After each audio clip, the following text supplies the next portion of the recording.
Hey, good morning my dear friends and students. I am Sadhna and all of you enjoying mathematics and science with me.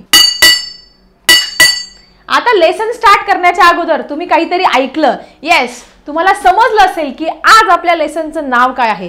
काय ऐकलं तुम्ही? Yes, it's nothing but a sound. मग हा sound कसा produce होतो, कुठले कुठले mediums आहेत, नॉइज म्हणजे काय, साऊंड म्हणजे काय, सगळं डिटेलमध्ये जाणून घेणार आहोत आपण आजच्या या व्हिडिओमध्ये. सो आपल्या लेसनचं नाव आहे साऊंड, की जो इम्पॉर्टंट आहे सगळ्यांसाठी. चला समजून घेऊया या साऊंड विषयी सगळ्या बेसिक कन्सेप्ट. तुम्ही ऑलरेडी 7th स्टँडर्डला शिकला आहात की साऊंड कसा प्रोड्यूस होत असतो. तर साऊंड कसा प्रोड्यूस होत असतो बाळांनो तुम्हाला सगळ्यांना माहिती आहे. येस, तुमच्या समोर काय आहे, एक ड्रम घेतला. तुम्ही जर गीतमंचामध्ये असाल किंवा म्युझिकल इन्स्ट्रुमेंट तुम्हाला माहिती असेल तर ड्रम घेतल्यानंतर त्या ड्रमला काय असते, एक स्ट्रेच मेम्ब्रेन असते. ज्यावेळेस तुम्ही त्याच्यावर एक थाप मारत असतात किंवा त्या ढोलने त्याचं जी स्टिक असते त्या स्टिकने मारल्यानंतर काय होत असते, ती जी स्ट्रेच मेम्ब्रेन आहे ती काय होते, व्हायब्रेट होते. आणि व्हायब्रेट झाल्यानंतर त्या काठीचा पृष्ठभाग आणि त्याचा व्हायब्रेट होऊन त्याच्यातले मॉलिक्युल्स व्हायब्रेट झाल्यानंतर काय होत असतो, आवाज हा प्रोड्यूस होत असतो. मग ज्यावेळेस आपण ह्या सितारच्या, गिटारच्या किंवा विणेच्या ज्या तारा आहेत त्या आपण अशा फिंगरने प्लग करत असतो, त्यावेळेस काय होत असतं, त्याच्यामध्ये व्हायब्रेशन निर्माण होत असतो आणि त्याच्यामधून वेगवेगळ्या फ्रिक्वेन्सीचा साऊंड हा प्रोड्यूस होत असतो. किंवा तुम्ही तबला वाजवणारा व्यक्ती बघितला असेल किंवा ढोलकी वाजवणारा व्यक्ती बघितला असेल, तिथे पण काय असते, स्ट्रेच मेम्ब्रेन असते. आणि त्या स्ट्रेच मेम्ब्रेन वरती काय होत असतो, ज्यावेळेस थाप मारतो त्याच्यातले तिथे व्हायब्रेशन प्रोड्यूस होत असतं आणि व्हायब्रेशनमुळे आपल्याला काय होत असतं, साऊंड. मग तुमचं मोबाईलचं डेली लाईफमधलं एक्झाम्पल आहे. मोबाईलमधून आपण गाणे ऐकू शकतो, मोबाईलमधून आपण दुसऱ्या देशात असणाऱ्या व्यक्तीशी सुद्धा कॉन्टॅक्ट करू शकतो. मग एवढं वायरलेस कम्युनिकेशन आहे हे सगळं काय करत असतं, साऊंड प्रोड्यूस करत असतं. किंवा तुम्ही साधं फ्लुएटचं एक्झाम्पल आहे. ज्यावेळेस फ्लुएट तुम्ही प्लेन फुका बरं ती फ्लुएट, तुमची जी बासरी आहे, श्रीकृष्णाची जी बासरी आहे प्लेन, तर त्याच्यामधून साऊंड असा व्यवस्थित येणार नाही. पण त्यावेळेस तुम्ही त्याच्यामधले जे एअर कॉलम्स आहे ते अशा पद्धतीने खालीवर ज्यावेळेस ती एअर होणार आहे मग त्याच्यातून रिदमिक साऊंड जो आहे तो प्रोड्यूस होणार आहे आणि आपल्याला सुंदर तो बासरीचा जो स्वर आहे तो ऐकू येणार आहे. सो हे सगळे डेली लाईफमधले खूप सारे एक्झाम्पल्स आहे की जे तुम्हाला साऊंड सांगत असतात. अगदी सकाळी उठल्यापासून ते संध्याकाळी झोपेपर्यंत आपण वेगवेगळ्या प्रकारचे साऊंड ऐकत असतो.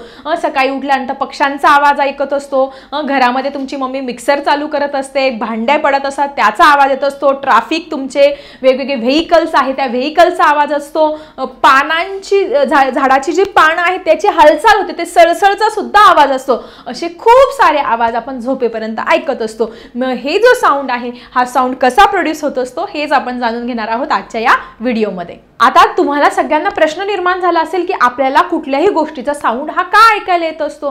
का म्हणजे कोणी खूप लांब असेल तर लांबून सुद्धा आवाज येत असतो, जवळ कधी कधी जवळचा आवाज सुद्धा आपल्याला ऐकायला येतो आणि ऐकायला येत सुद्धा नाही. मग आता एखादी व्यक्ती दुसऱ्या व्यक्तीशी बोलतीये, मग तो आवाज आपल्याला कसा ऐकायला येत असतो याच्या मागचं सायंटिफिक कारण तुम्ही जाणून घ्या. सगळ्यात महत्त्वाचं, आपण आवाज का ऐकू शकतो. तर समजा मी तुमच्याशी बोलते आहे, मी तुमच्याशी बोलते किंवा मी एखाद्या व्यक्तीशी बोलते आहे, मी माझ्या मैत्रिणीशी बोलते आहे. मग मी बोलल्यानंतर माझा जो व्होकल कॉर्ड आहे हा इथे काय आहे, माझा व्होकल कॉर्ड किंवा आपण त्याला लॅरिंग्स किंवा साऊंड बॉक्स म्हणत असतो. या साऊंड इथे हात लावून बघा बरं,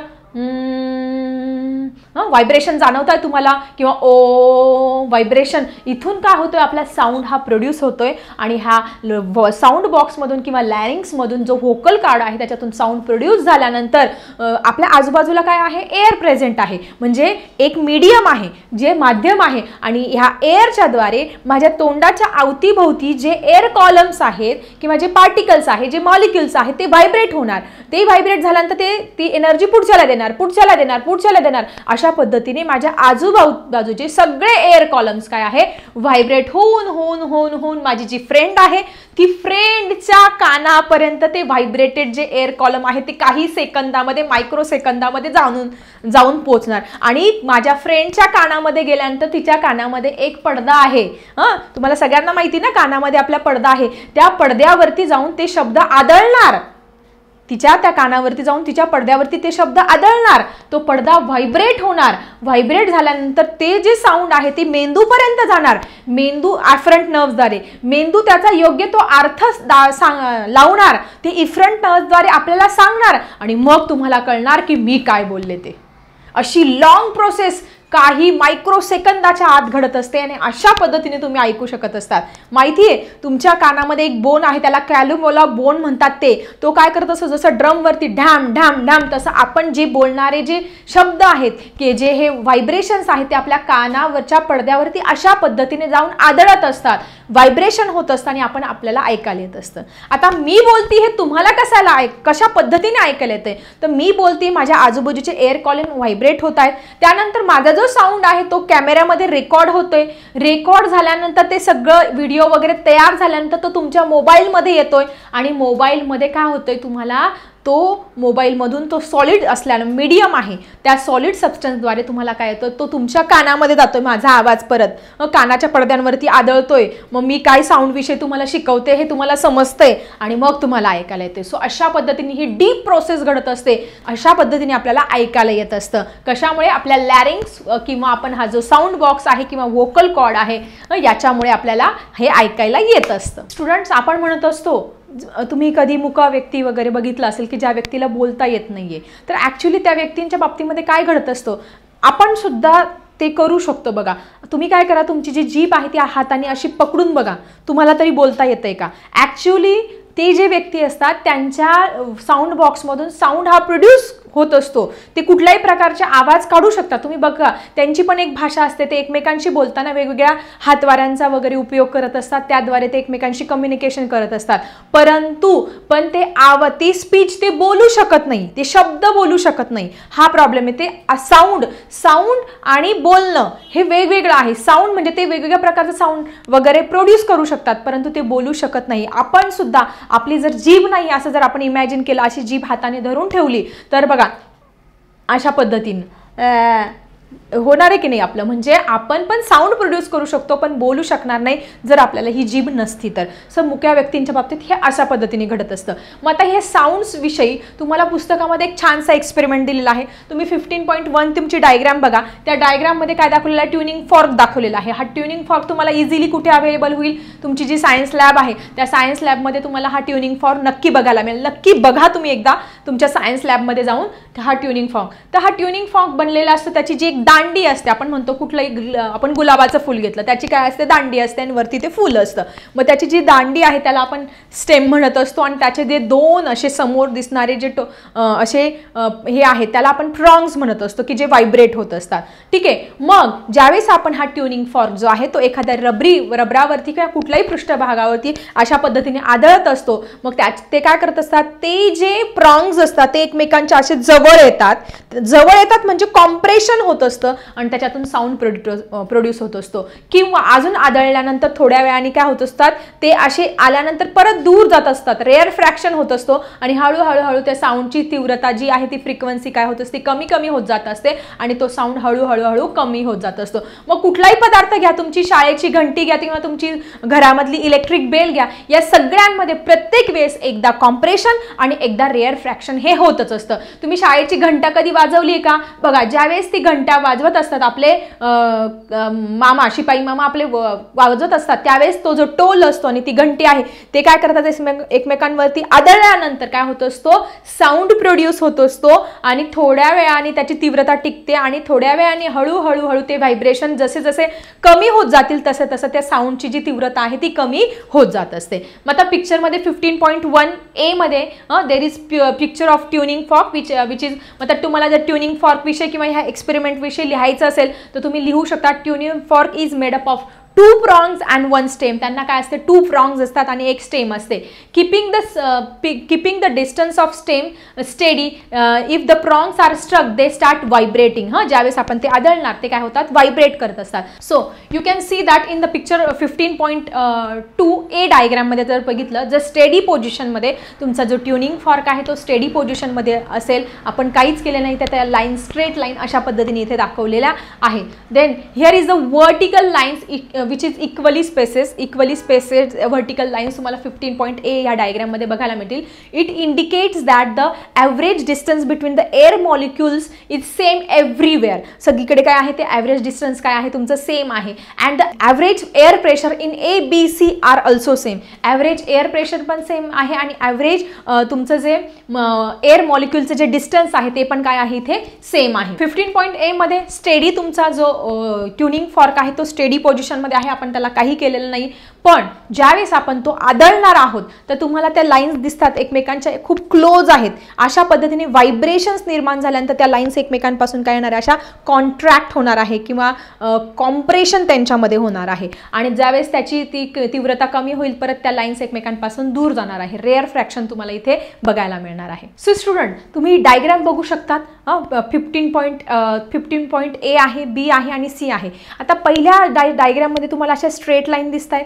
दुसऱ्या डायग्राममध्ये ABC याच्यामध्ये पहिल्या A मध्ये ज्या लाईन्स आहेत त्या क्लोज दिसत आहेत आणि C मध्ये सेंटर B जे आहे त्या B मध्ये काय आहे या लाईन क्लोज आहे. क्लोज आहे म्हणजे तिथे कॉम्प्रेशन झालेलं आहे. त्या लाईन्स एकमेकांपासून दूर गेल्या म्हणजे त्याच्यामध्ये रेअर फ्रॅक्शन आहे. ह्या दोनच प्रोसिजर होत असतात आणि त्याच्यामुळे साऊंड हा काय होत असतो प्रोड्यूस होत असतो. आता पहिल्या पोझिशनमध्ये तुमचा जो प्रॉंग आहे ज्यावेळेस आपण कुठल्याही पृष्ठभागावरती आदळतो त्यावेळेस काय होत असतं नक्की आपण हे स्टेप बाय स्टेप समजून घेऊया. मग आता पहिल्या पोझिशनमध्ये काय आहे तो जो प्रॉंग आहे त्याचे दोन्ही जे तुमचा जो ट्युनिंग फॉर्क त्याचे प्रॉंग्स काय आहे स्ट्रेट आहे. त्यानंतर दुसऱ्या पोझिशनमध्ये काय झालेलं आहे तुमचा जो ट्युनिंग फॉर्क आहे त्याचे प्रॉंग्स अशा पद्धतीने दाखवलेले आहे. मग अशा पद्धतीने दाखवल्यामुळे काय होत असतं नक्की सायंटिफिकली काय होत असतं ज्यावेळेस हे प्रॉंग्स अशा पद्धतीने होत असतात त्याची बाहेरची जी एअर आहे ती कॉम्प्रेस होत असते आणि त्याच्यामुळे आतलं प्रेशर वाढत असतं आणि तिथे A या पॉईंटवरती काय होत असतं कॉम्प्रेशन तुमचं त्या लाईन्स जवळजवळ येत असतात आणि साऊंड काय होत असतो प्रोड्यूस होत असतो. तेच तुम्ही C डायग्राम बघाल. C डायग्राम मध्ये काय होत असतं ते जे ट्युनिंग फॉर्कचे जे प्रॉंग्स आहेत ते अशा पद्धतीने जवळ आलेले आहे. जवळ आल्यामुळे आतली जी बाहेरची जी एअर आहे ती काय होत असते विरळ होत असते आणि आतलं प्रेशर काय होत असतं कमी होत असतं आणि त्याच्यामुळे B पॉइंटला काय होत असतं तुमचं कॉम्प्रेशन हे तयार होत असतं. हेच तुम्हाला तिथे एक्सप्लेन करायचं आहे एक्झाम मध्ये. If during the vibration the prongs of the tuning fork go away from each other as shown in figure and the air outside the prongs it get compressed and the pressure there increases and such state of high pressure is created in region in the figure A. In the figure A 15.A मध्ये अशा पद्धतीने A मध्ये काय होणार आहे एक situation create होते की ज्याच्यामध्ये the region in which air is at a high pressure. जी एअर आहे त्याच्यावरती हाय प्रेशर असतं and at high density. High pressure आणि हाय डेन्सिटीची जी सिच्युएशन असते त्याला आपण कॉम्प्रेशन म्हणत असतो आणि त्याच्या उलट लो प्रेशर आणि लो डेन्सिटीची जी सिच्युएशन आहे त्याला आपण रेअर फ्रॅक्शन अशा पद्धतीने म्हणत असतो. आता 15.B समजून घेऊया. In the next step what happen the prongs the tuning fork prongs get come together and in this case what happened the air molecules around near the prongs get more space to go away from each other. As a result air pressure in this region get decreases and density also decreases and this condition is called as the rear fraction म्हणत असतो. So अशा पद्धतीने 15.A 15.B आणि 15.C मध्ये नक्की काय होत असतं हे तुम्हाला इथे मी समजावून सांगितलं आहे. सो व्हॉट हॅपन ऍक्च्युअली काय होत असतं the air columns in this region. Air columns असतात ह्या रिजन मधले. कारण काय होत असतात व्हायब्रेशन होत असतं म्हणजे एअर कॉलम्स. तुम्हाला सांगते ना मी बोलती आहे म्हणजे माझ्या आजूबाजूचे एअर कॉलम्स व्हायब्रेट होत आहेत आणि ते व्हायब्रेट करून पुढच्या एअर कॉलमला व्हायब्रेशन देऊन ते तुमच्या कानाच्या पडद्यापर्यंत येत आहेत. ते कानाच्या पडद्यांवरती आदळत आहे आणि म्हणून तुम्हाला माझा आवाज ऐकू येतोय. अशा पद्धतीने ही प्रोसिजर होत असते. The air columns in this region which there is compress state and transfer their energy to the air next molecule and in this way there is a rarefaction. मग ते मॉलिक्यूल पुढच्याला पास करतात तिथे compression असतं आणि पुढच्याला परत काय होत असतं ते पास करतात तिथे रेअर फ्रॅक्शन होत असतो and this condition is called as a compression and the rarefaction. So student this compression and rarefaction is nothing but a sound waves. ह्याच काय असतात तुमच्या साऊंड वेव्ज असतात. When these sound waves reaches to our ears and drum in the ear which get vibrated according to the specific signal it reach to the brain and we get sensation of the hearing of the sound. आणि अशा पद्धतीने आपल्याला हा ऐकायला येत असतं. So आपण हे इंट्रोडक्टरी पार्ट होतं, याच्यामध्ये आपल्याला साऊंड नक्की कसं ऐकायला येत असतं हे समजून घेतलेलं आहे. पुढचा जो पार्ट आहे, पुढच्या पार्टमध्ये साऊंड विषयी अजून डिटेलमध्ये जाणून घेऊया. कसा वाटला आजचा व्हिडिओ जरा कॉमेंटमध्ये लिहा, आणि आवडला असेल तर नक्की लाईक करा, तुमच्या फ्रेंड्सलाही शेअर करा, आणि तुम्ही जर चॅनेलवरती नवीन असाल तर सबस्क्राईब करायला विसरू नका. चला भेटूया अशाच इंटरेस्टिंग टॉपिकसह नेक्स्ट व्हिडिओमध्ये. आता मी थांबते. Bye everyone.